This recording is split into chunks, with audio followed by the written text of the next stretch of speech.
Thank you. Welcome to today's City Club of Cleveland Forum. My name is Ralph Delarada. I have the distinct pleasure of being the president of the City Club this year, and I've enjoyed it so far. It's been interesting, to say the least. One day at a time, as my mentor tells me.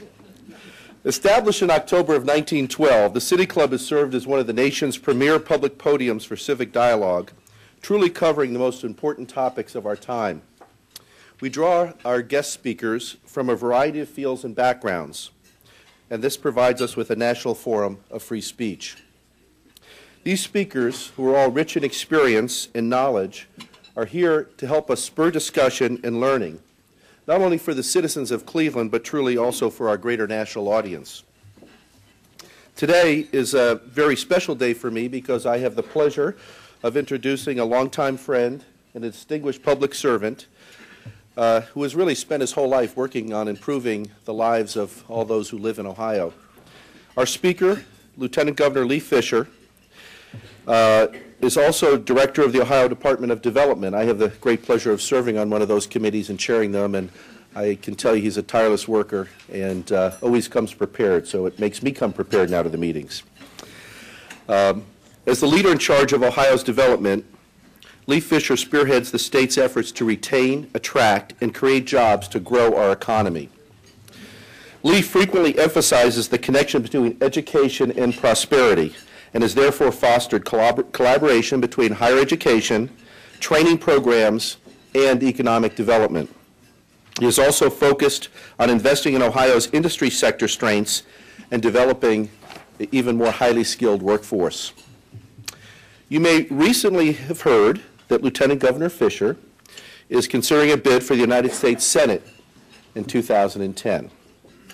Although he is now focusing on addressing Ohio's financial situation, as he's quick to tell me, Lee has stated that he will soon make his decision based upon what is best for his family and what is best for Ohio's economy.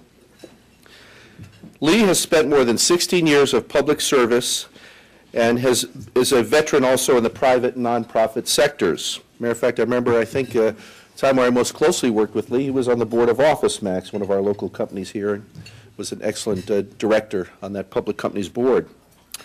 But before he became lieutenant governor and State Department director, Lee spent 7 years as president and CEO of the Center for Families and Children in Cleveland, truly one of our most wonderful and greatest not-for-profits. While leading the center, he received the Nonprofit Executive of the Year Award and the Visionary Innovation in Business Award from Smart Business Magazine. Lee has also served the people of Ohio as a state legislator and as Ohio's Attorney General. While in the state legislature, he authored more than 10 laws, including the Missing Children Law, the Hate Crime Law, and the Child Safety Seat Law.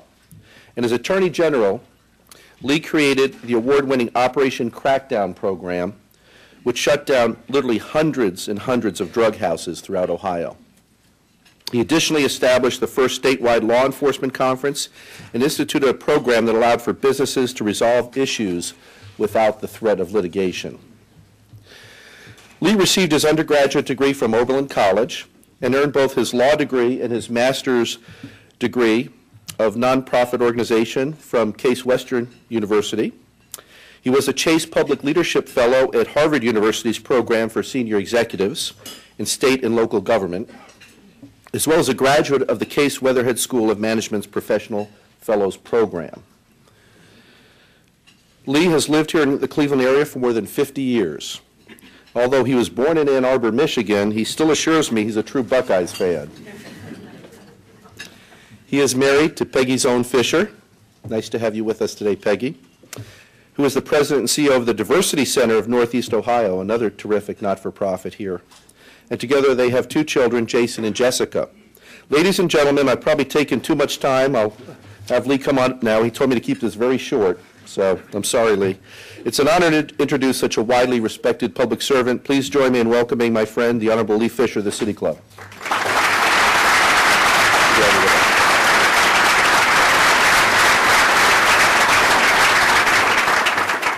Thank you, Ralph. I also told you not to mention I was born in Ann Arbor.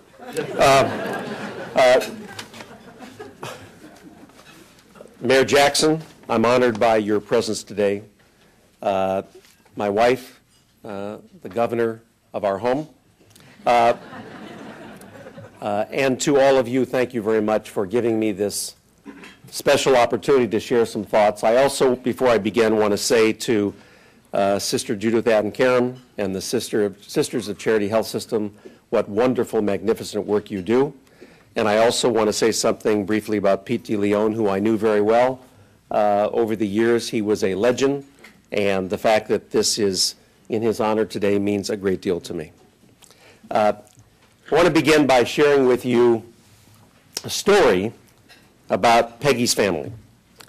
Many of you know that my father-in-law, Mike Zone, and my mother-in-law, Mary Zone, were, I think it's fair to say, legends on the west side of Cleveland. In the neighborhood now known as Detroit Shoreway at West 65th and Detroit, Mary and Mike were hardworking parents who together served in the Cleveland City Council a consecutive 21 years. After Mike died in 1974, but Mary was still alive, Peggy and I decided that we wanted to write a book about her extraordinary parents. And so one day we're talking to Mary, interviewing her, and she goes up to the closet in her home at West 65th in Detroit and pulls out a little book that she had never shown any of the 9 Zone children. It was the diary of Mike Zone when he was a prisoner of war in World War II. We often wondered why my father-in-law survived when younger men and stronger men and smarter men did not, but after seeing that diary, it became crystal clear why my father-in-law survived and later thrived. In small writing that was barely legible, there were 2 things that stood out. First, Mike Zone loved to eat, but did not know how to cook. But there were intricate pasta recipes throughout the diary. Later on, Mary Zone said that those recipes were so good she would use them for many years afterwards.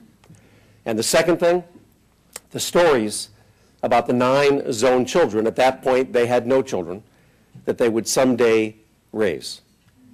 It's pretty clear how Mike Zone survived. He was able to see beyond the cruelty of the guards. He was able to see beyond the barbed wire, and he was able to see something beyond his immediate circumstances by closing his eyes and painting his own future. That is the most powerful emotion on earth, hope.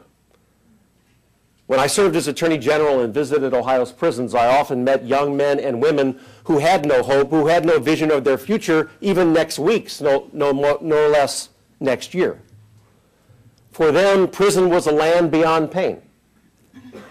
I share that with you today because we are at a unique moment in world history, where it is very easy every moment of the day, whether it's CNN or Fox, the Plain Dealer or the Wall Street Journal, to see primarily bad news.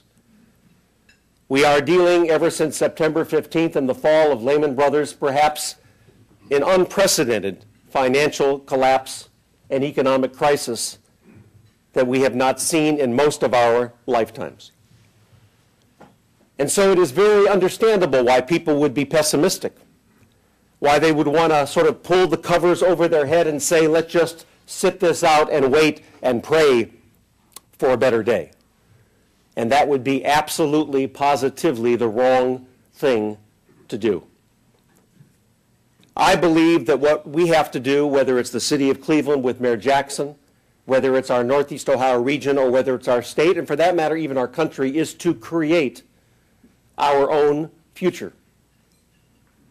I want to also tell you a story today. It's a story that will be told by, hopefully, our children, our grandchildren, 20 years from now.